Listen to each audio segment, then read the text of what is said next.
Good afternoon. We're speaking today with Selma Rossen, a member of Temple Sinai in Summit, New Jersey, who is providing us with her Holocaust testimony.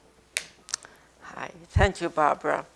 It's really hard for me to believe that what happened really happened, but it did happen. I was 3 years old in 1939 when Hitler attacked Poland. Now, I have here a map of Europe, and as you can see, Poland was situated between Germany and Russia. And Hitler and Stalin made a pact, a friendship pact. So when Hitler attacked Poland, Poland was divided into a Russian zone and a German zone. We were in the Russian zone. So from 1939 to 1941, we were in the Russian zone. I do not remember much from that time. All I remember was that we had to leave the house we were born in and go somewhere in the rain to a small apartment. However, my father wrote a book, so I was able to recollect a number of things, and certainly the house where we were born. Now, we lived an extremely comfortable upper middle class life. We had a wonderful life, which is hard to believe. Theaters, music, dancing, children's stories. I remember being taken to children's theater and crying because I got scared. I remember being in the kitchen, and this is a very strange story, and the maids essentially feeding the geese to have goose liver pate. So we have these scattered memories, but that's really all I have from the Russian occupation.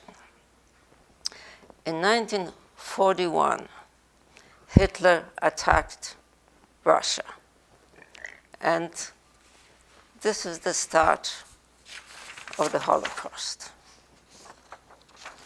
I want to tell you a little bit more about my family. You can see this picture. It's my mother and my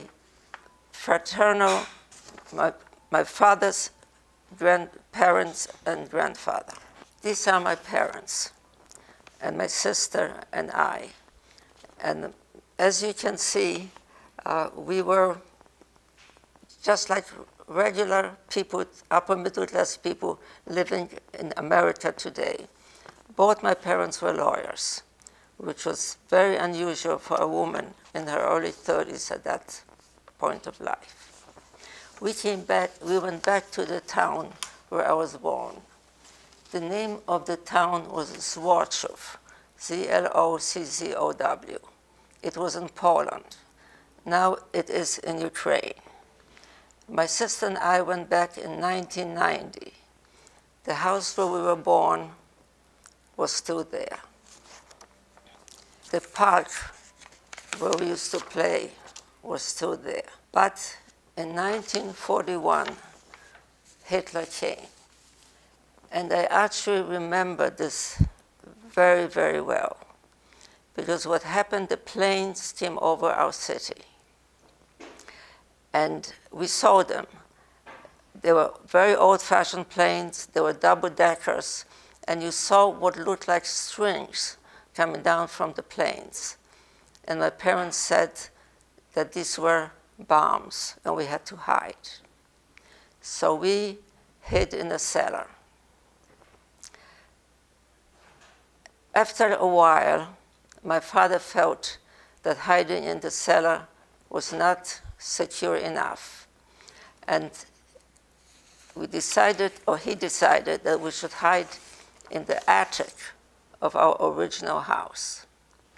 So we hid there. And actually, the attic had very thin walls, and there were gaps between the wooden slats. And it was right outside the place where they were rounding up Jews. And the first day that Hitler's soldiers came into town, they started shooting, beating, and rounding for deportation Jews. When Hitler's soldiers came into Złotów, there were 10,000 Jews in Złotów, out of a total of 30,000. When the Germans left, when we were liberated in 1944, there were approximately 70 Jews left. 6 of them were children. And my sister and I were 2 of those 6 children. When you think of what was lost in that period, I can just give you one of the examples. One of the 6 child survivors of Złotów was a Nobel Prize winner in chemistry in 1981. And just think what the world lost when all of these people and all of these children were killed. Now, when we were in hiding in that attic, I do remember that being very scared, and the thing that bothered me most, that there was no bathroom. And my mother said, no, you just can go in the corner of the attic, and you just go over there. And I remember being very upset about that, but that had to be done. And we were there for several days, and our nanny brought us food. After several days, the shooting started. And the Germans started issuing all kinds of edicts. The Jews couldn't go to school, they couldn't have companies, they couldn't go to, they couldn't gather, and actually they could not work without a permission to work. All Jews over the age of 6 had to wear an armband. And at that point, I was 5 years old. My sister was 6. This was an edict under pain of death. So they would shoot a 6-year-old child if he or she were not wearing an armband.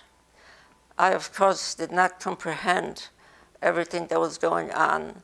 And I saw my sister put on an armband. And my father said, no, I don't get an armband, because I was only 5 years old. And I actually remember being jealous that she was wearing an armband and I was not wearing an armband. But the issue was which Jews were allowed to stay in the town and which would be deported. In order to stay in Złotów, you had to have permission to work.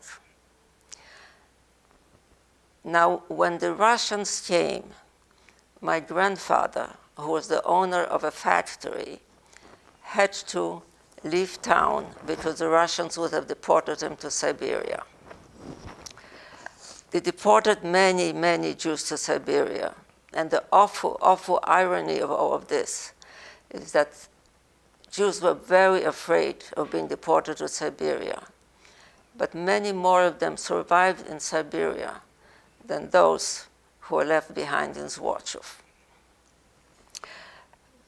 But in order to remain in Złotów, you had to have some sort of a certified work permit.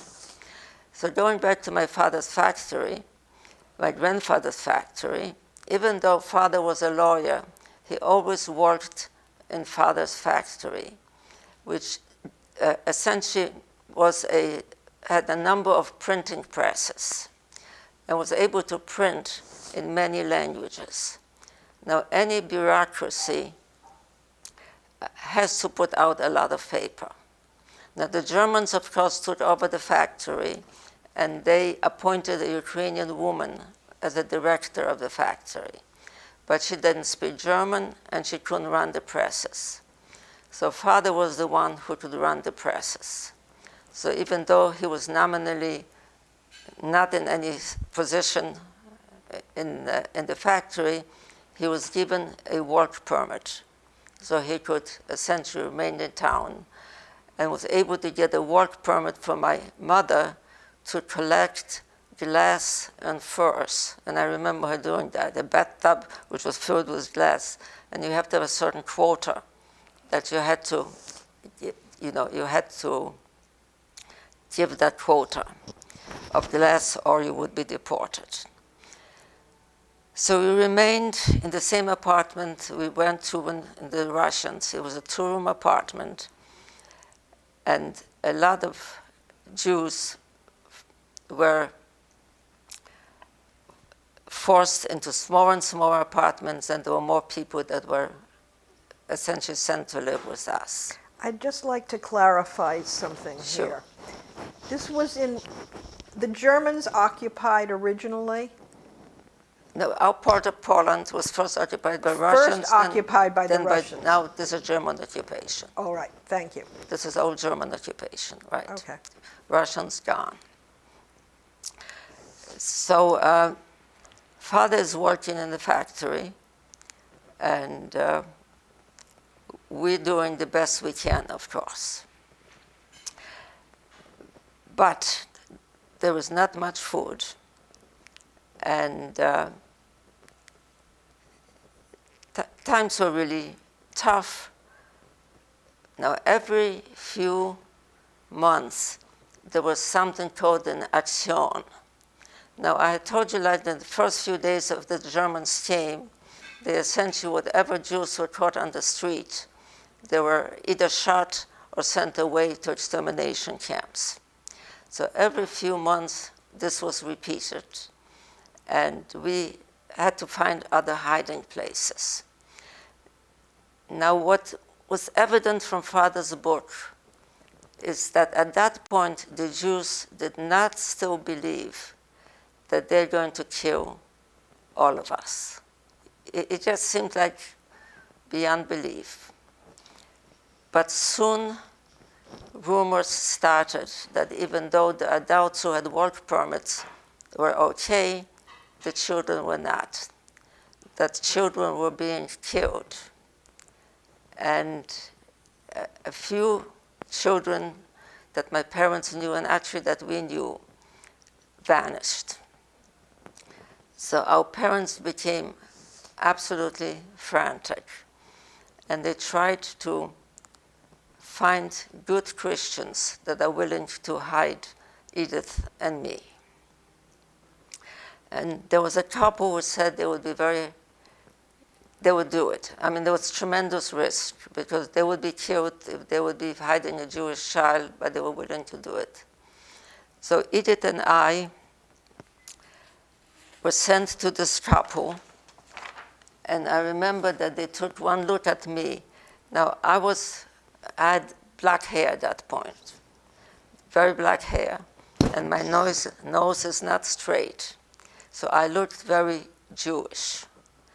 My sister was much lighter and did not, quote unquote, look Jewish.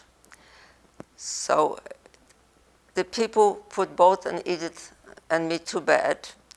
And I remember that they took the blanket and they pulled it over my face to cover my nose. And then they left us. They left the apartment. So we were there by ourselves. But the action finished. They weren't away the whole time. They were just away at nights. They came back. And after the action was finished, they returned us to our parents.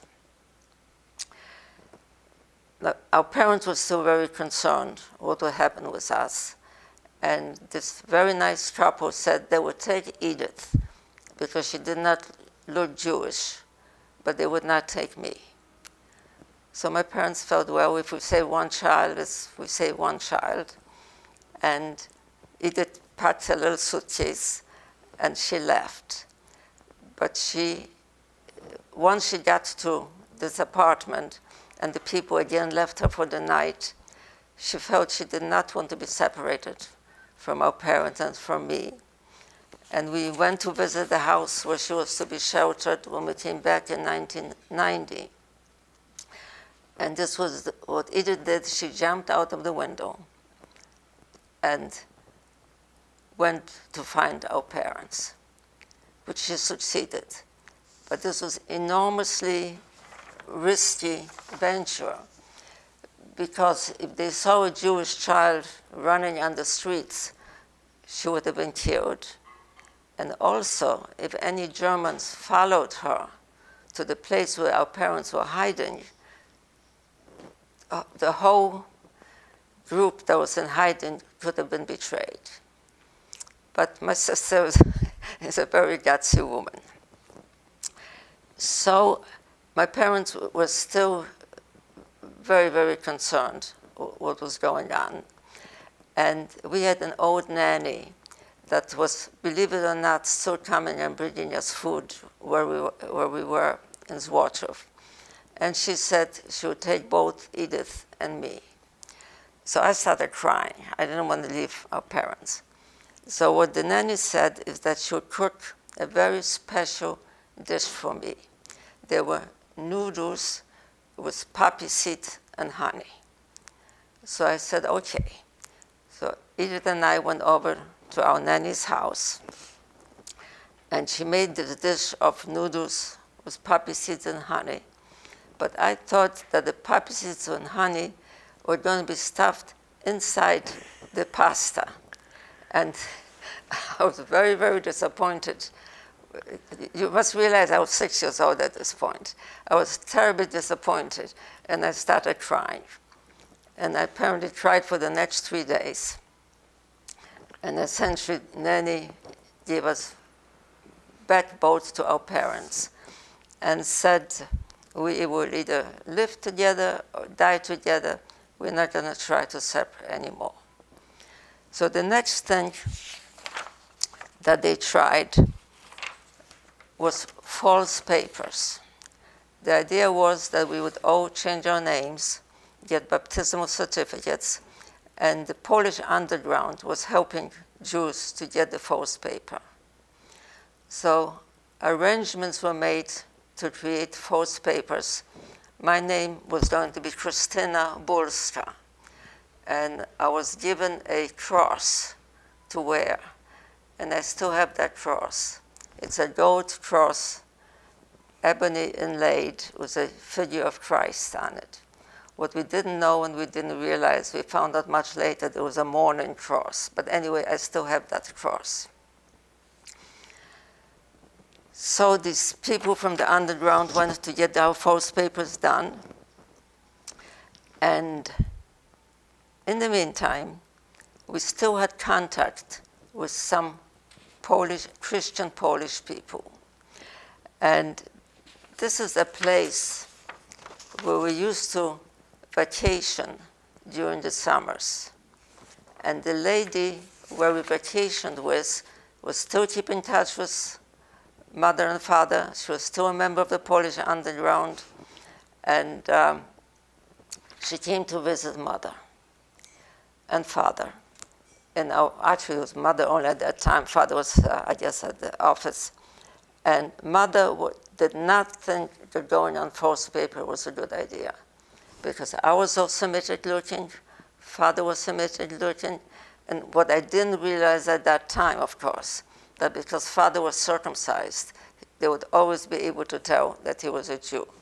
I didn't know that detail until I read, until I was much older. But mother was absolutely against the false papers idea. So when this lady, her name is Hela, came to visit us, she said to mother that she has this wonderful deal that's really going to provide money for food for us for the rest of the war, but she needs money to be able to pay these people who are going to provide food for the rest of the war. I guess they're farmers, whatever. So mother gave her the money that we're going to use for false papers. Of course, father was not too happy about this. So then when the courier from the underground came with the false papers, father said, I'm sorry, we don't have the money to pay you. And the courier said, well, actually, never mind, because this is not a good time. I'll come back some other time. And he left. Very shortly after that, Germans established ghetto. That was 1942 in Złotów. I think everybody knows what the ghetto is. The apartment we were in was in the ghetto, but additional people were put into it. And there were a total of 30 people now living with us in those 2 rooms. And I do remember this period. And I do remember, the occasional action where people were shot in the street, and then there was a dead man lying at the entrance of the building where we were, and my parents said, cover your mouth, when you cross over, or whatever. Anyway, at that point, typhus raged in the ghetto. And people started to die from typhus. Now, the Germans were very afraid of catching typhus, but they needed people to work for them. And Father's company, Father's building, was the only one who had printing presses in the whole town. So they said that Father and Mother have to live outside of the ghetto. And they called Father in, and they gave him a permit to live outside the ghetto. And Father said, I have children. And the commandant said, no, we cannot give permits to the children to live outside the ghetto. Just you and your wife, because she's a worker too. Then he went back to his office. And there was a German secretary who was typing up the permit for Father and Mother to live outside the ghetto.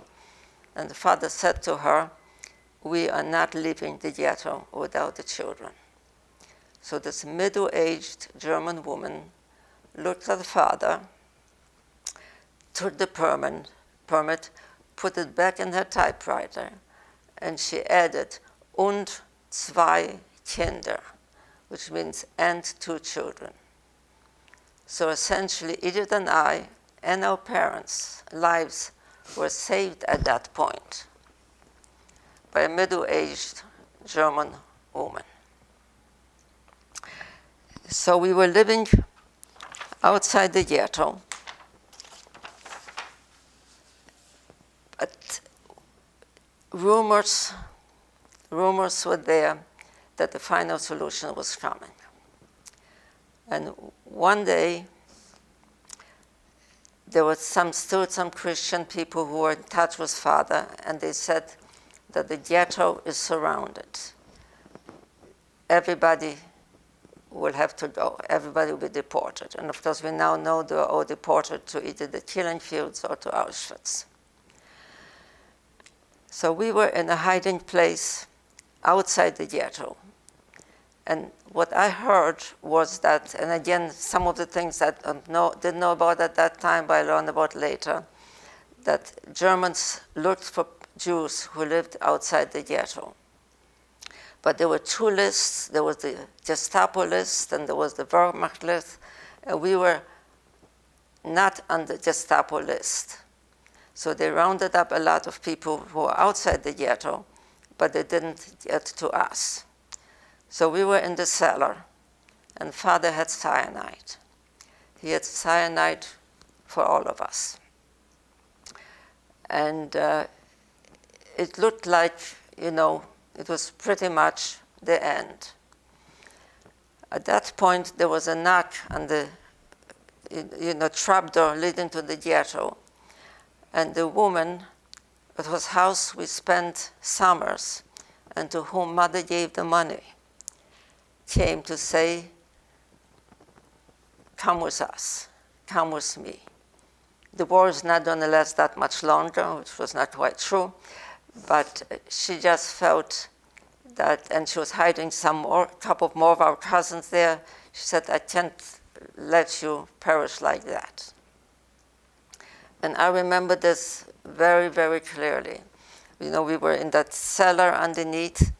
We were dirty and whatever. So we came out and we washed and we got dressed. And several Polish Christian men and women, mainly women, came to surround us. And we walked from where we were hiding to this village where we used to go on vacations, about 4 kilometers. They timed the walk when there was a major service in the church. So we kind of blended with the group coming from church, and we all walked together to Hella's house. Now, you do understand that not only we would have been shot, but also all of the Poles that were with us, who were escorting us, would have been shot if the Germans spotted us, which they didn't. So we went to this cottage where we used to vacation. This is where we hid. And the last part is probably most unbelievable of the many unbelievable things, strokes of incredible luck that enable us to survive so far. So this was the cottage. And this is the inside. This is the inside of the cottage. Now what you see here is probably, I have to look down at this point. You see this big room over here. This is where there were 3 people in the cottage. There was Hella, who was the ringleader, so to speak. She was a Polish woman. There was Misha, who was a teacher, who was her friend. And there was Grześ, who was essentially a stableman, but who was the lover of both of the women. So, you know, whatever. And they were usually in these 2 rooms. There were 9 of us, 9 Jews in this room. And if you see the little underground tunnel which the men dug, there is a porch. And if you all know The Lion, the Witch, and the Wardrobe, there was this porch. There was a big wardrobe standing on the porch. You lifted out the bottom of the wardrobe, and there was a tunnel. The tunnel was probably 3 feet in diameter and long enough for 9 people to lie in there head to toe. I think that's why I'm still claustrophobic at this point in life. Since I was the youngest and I was always had to crawl to the end of the tunnel, I could sit in it. The grown-ups couldn't even sit in it, not even talking about standing. But whenever any strangers or any Germans came to this cottage, we would all have to crawl into the tunnel. And sometimes had to stay there for more than a day or so. At night, we would usually be allowed to come out.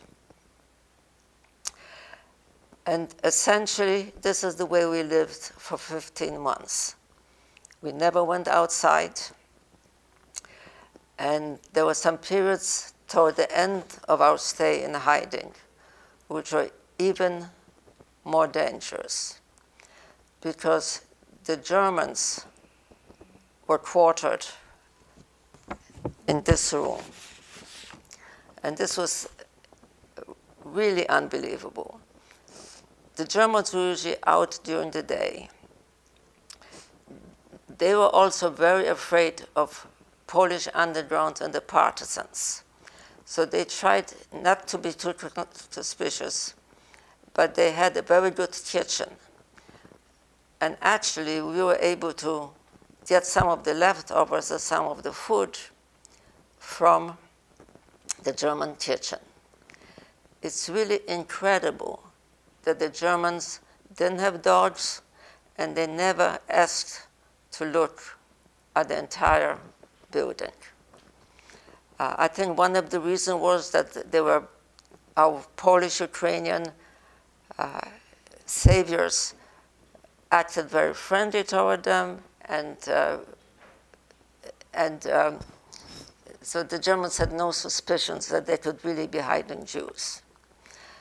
However, our Polish and Ukrainian hosts were scared of the underground, the Polish underground. They didn't want to, the Polish and Ukrainian underground. And they were also afraid that something might happen at night. So they would leave us at night. So there we were, the 9 Jews, nobody in the house. And I actually remember these episodes. And the question came up, what happens if somebody came to the house at night? So there was a lot of arguments, discussions. If the house were empty, and then the Germans or Ukrainians came in and searched the house, they would find us. So the decision was that if somebody came, then my mother and my aunt, who was there also, would come out and pretend to be, the owners of the house. So one day there was a knock on the door, and 2 Germans walked in. So Mother and Nusha, the name of the other lady who spoke German extremely well, came to welcome them. They said they're the owners of the house. They didn't say they were Jews in hiding.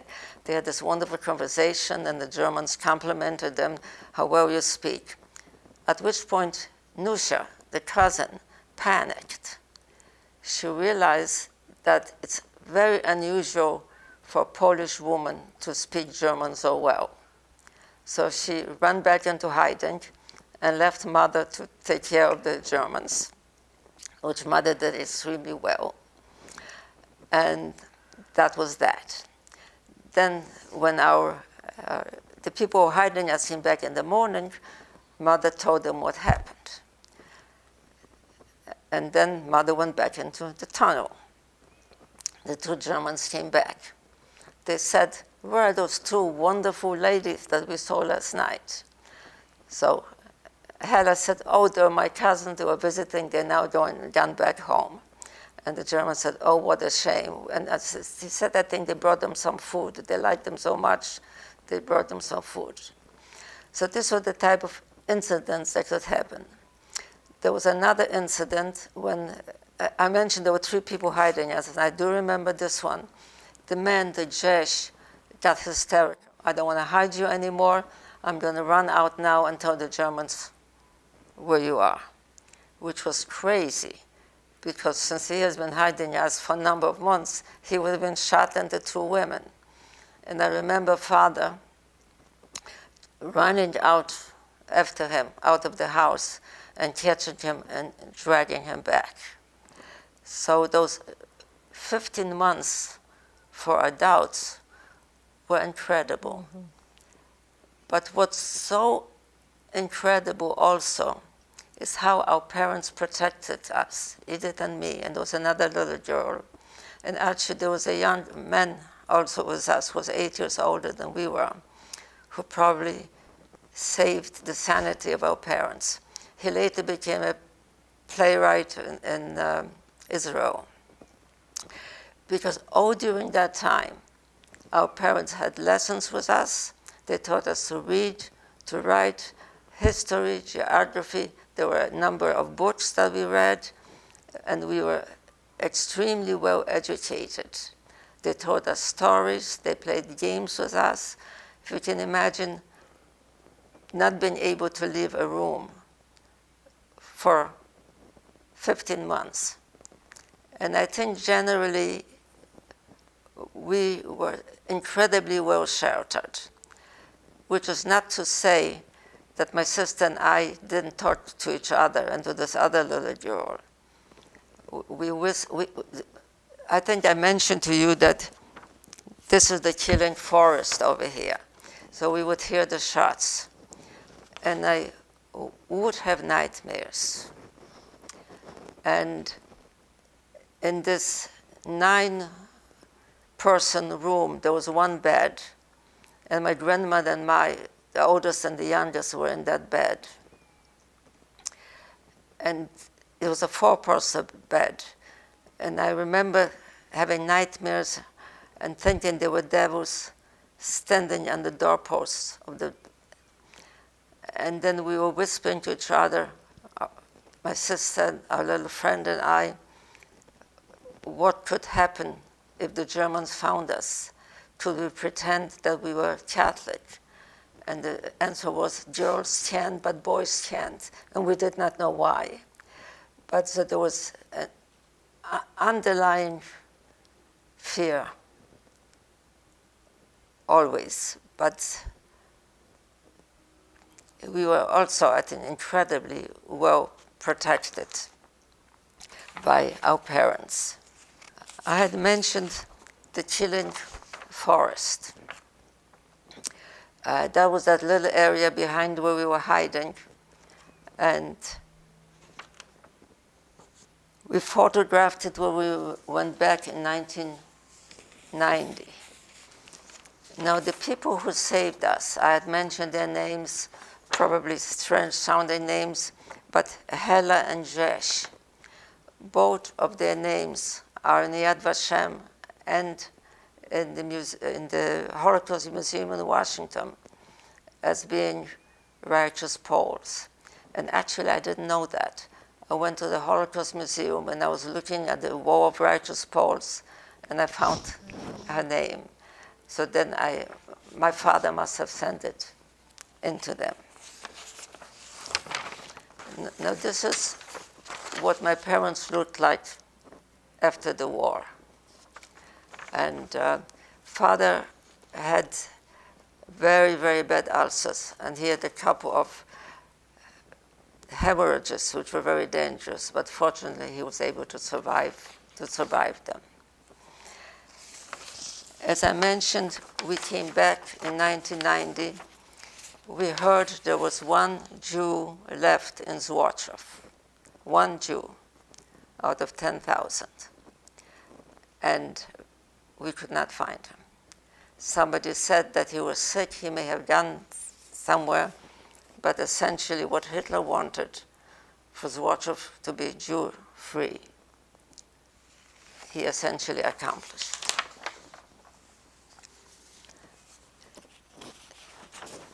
This is my sister and me after the war. And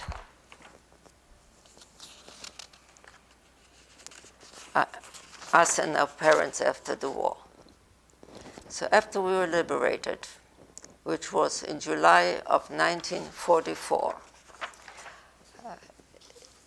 we thought we were liberated. Actually, it wasn't as easy as that, because the Russians came and we came out, so everybody knew that we were Jews in hiding, and we came out, and then the Germans counterattacked. So, and they went back to the Złotów. So our host said, everybody knows now you're here, you can't stay here. So we had to try and run away from the Germans who were coming in our way. And again, I remember this very well. The Germans were attacking, and the Russians had a weapon called Katyusha. Have you ever heard of the Katyusha? Yeah. It sounds like an incredibly loud machine gun. So we were walking by the side of the road, and the Katyusha, we would hear the Katyusha overhead. And we hadn't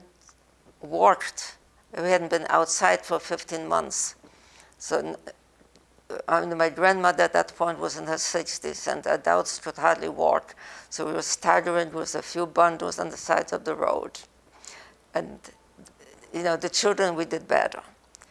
But at one point, my father says we cannot go any further. So we kind of stopped there. And again, very fortunately, the German advance stopped before they got to us. And the Russian soldiers came back, and they looked at us, and they said, Yevray, that means Jews. And we said, yes. And they brought us food, and all was good. Now we went back to Złotów. The building that you saw in the beginning was still standing more or less okay. And now the Russians nationalize the factory in turn, right. And again, they appointed a Ukrainian woman as director of the factory. And again, she couldn't run the printing presses. So father was running the printing presses, but there was still a danger of us being sent to Siberia.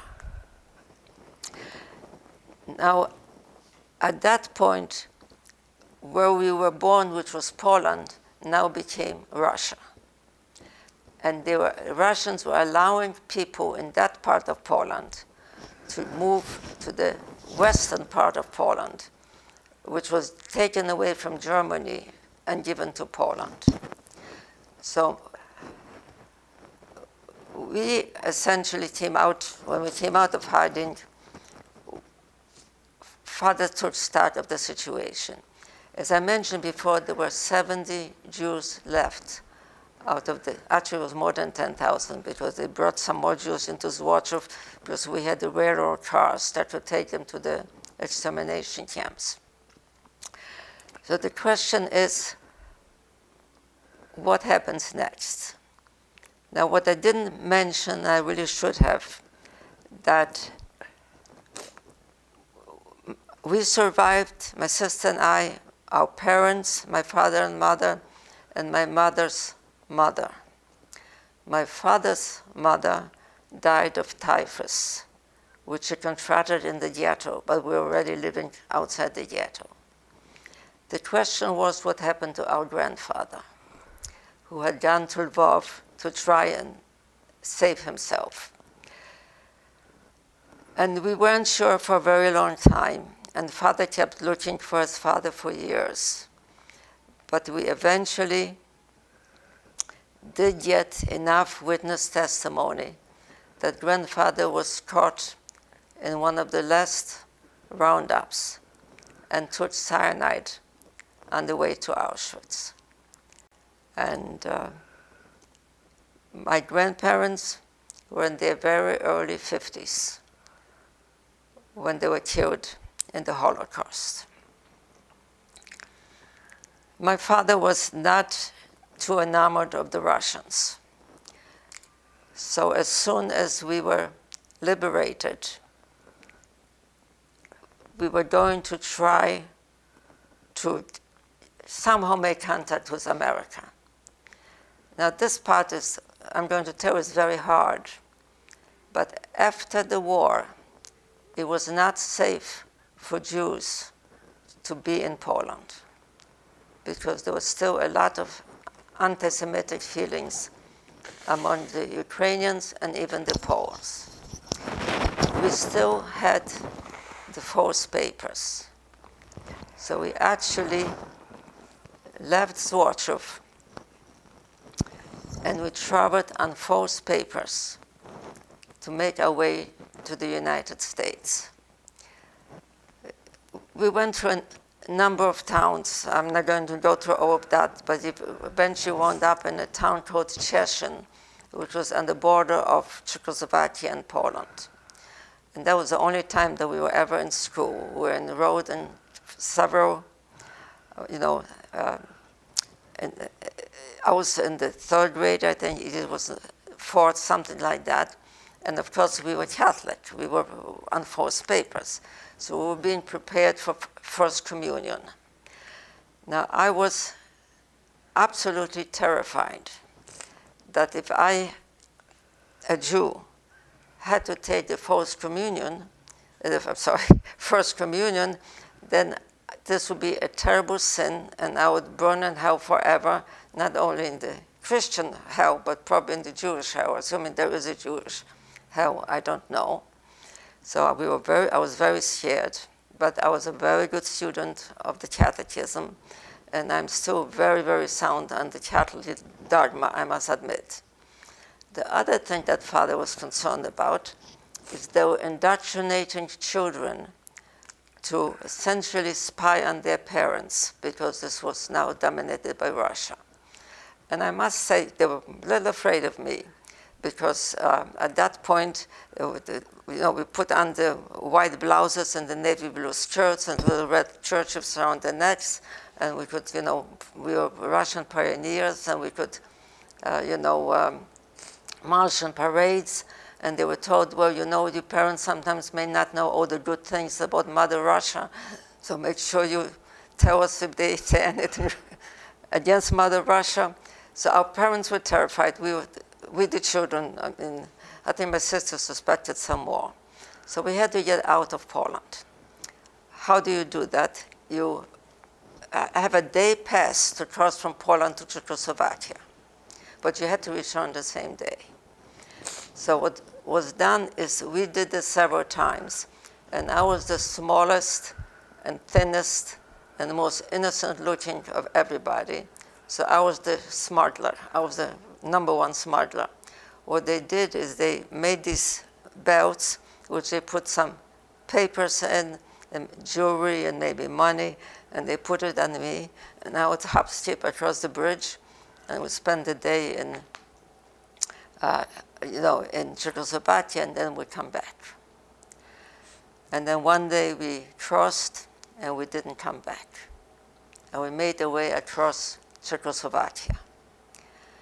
And then I remember Prague, by the way. We were back in Prague recently, and it's a beautiful, beautiful city, and they had this wonderful clock. But anyway, we then had to get to Germany. Now, the problem was that there were no Czech visas that allowed Jews to go to Germany. So you had to do what illegals do now. You had to hire a guide, and there was a forest, and you had to be smuggled over the border at night. Just what we see is happening these days with immigrants from Mexico. So Father hired a guide. We didn't have much to take with us, but we had a couple of suitcases. And in those suitcases were some of the pictures that you have seen right now. Because when we came back to our house after we were liberated, we found it had been ransacked, and somebody had torn all the pictures out of the albums, and they were all over the floor. Father collected them. This is all we had from everything we had before the war. He put them in the suitcases. So we are crossing the border at night, and I do remember that. And the guards from Czechoslovakia, they catch us. And our guide talks to the guard, and he says, okay, I understand these poor people. They were very sympathetic. We will let them go, but they cannot take the suitcases with them. And Father says, I am not going to leave without one suitcase. And the guard says, why? And the Father says, oh, I have left. I do remember the top pictures because we still have it, not in this house, in a different house. He opens the suitcase, and the top picture is of the grandfather who committed suicide on the way to Auschwitz. And then all of the other pictures were inside that case. And the guard looks at Father, looks at the pictures, closes the suitcase, and says, you can all go to. And this way we get to Germany. So now we're in Germany, and we made contact with Hayas. You all know Hayas, wonderful, wonderful organization, which really has sponsored us all the way. But when Hayas found out that Father spoke a number of languages, which he did, he spoke German, Russian, Ukrainian, French, Polish. Hayas was dealing with refugees from so many countries and so many needs. They actually hired Father to work with Hayas and UNRWA, United Nations Relief Something Fund, and there was an American contingent connection to that, to work for them, to help them in the resettling of the refugees. So Father was actually hired by all these groups, and Americans were very prominent in that group. And Father was given a uniform, and then there was this second man from the left, Dr. Elias, who was an American doctor, absolutely wonderful man. I remember him very well because he used to visit us in Germany and bring ice cream. And so it was just an unbelievable feeling to make contact with American forces. So we were there in Germany for probably close to a year. And Father really helped in getting everything resettled. But because of all his help, we were on the second boat in 1946 of the displaced people to come to the United States. And we came this time in a wonderful cattle car. I mean, you know, you heard about the cattle cars in Germany, but this cattle car took us to a ship called Bremenhaven. It was called the Marine Flusher, and it was just unbelievable. I remember that we were eating lunch there, and every day there was either an orange or a banana that they were given to us, which was things that we hadn't seen probably in our lives. So we were in a ship, and then we arrived in America. We arrived in Ellis Island.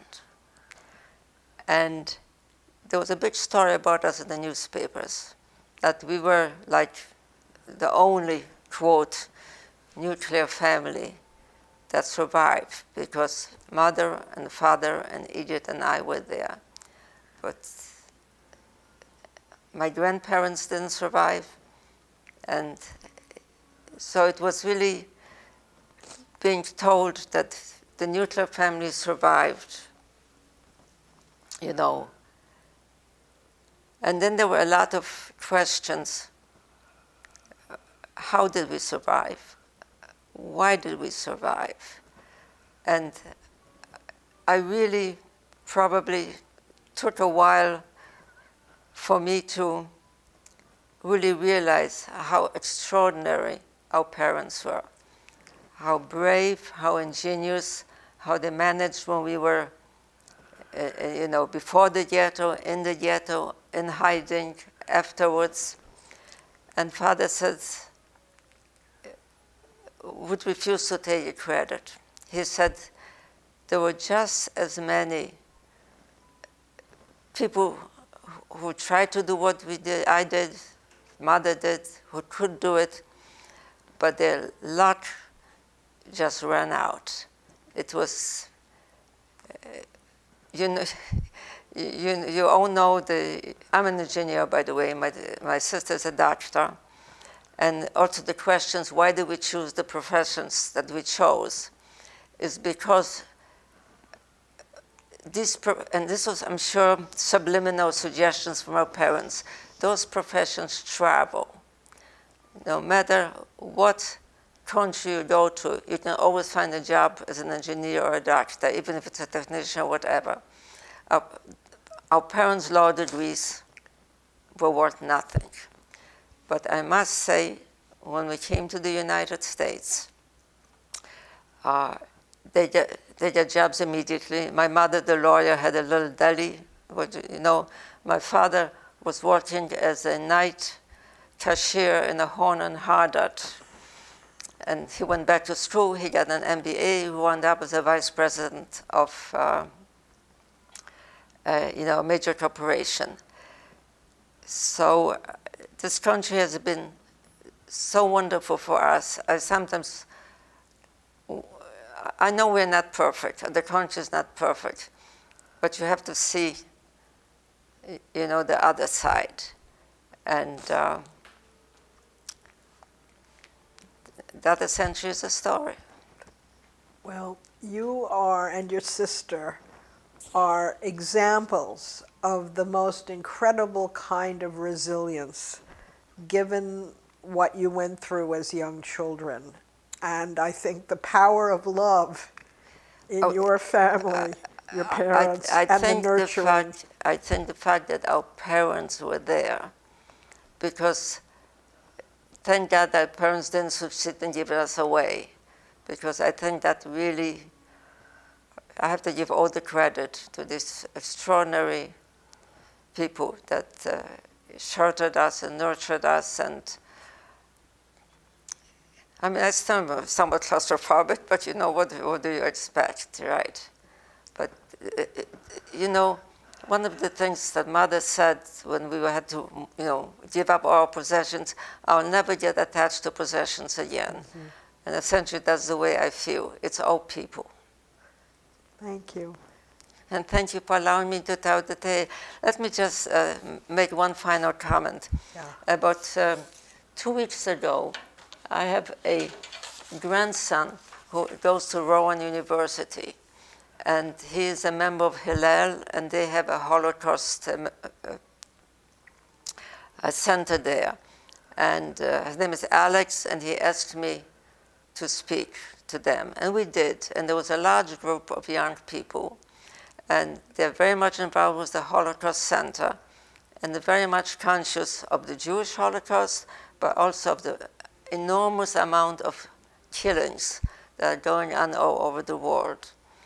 And the question Edith and I always have, because we get a lot of requests, but you know, I don't really, or whatever, I don't really like to talk too much about this, but you have to have young people, and you two are young, I'm talking to the photographers, right? Remember what happened. And this talk happened right like a couple of days after the United States Congress recognized the Armenian genocide. And Adolf Hitler had said, and I'm looking down because I have to read his quote, when he planned the genocide of the Jews, who speaks today of the annihilation of the Armenians? What he was counting on is that people forget. And there's another quote which we quoted at that talk was, Lord God of hosts, be with us yet, lest we forget, lest we forget. And I think what's so very important, especially to let young people know what can happen, is not to forget, so they can work to make sure that nothing like that happens ever again.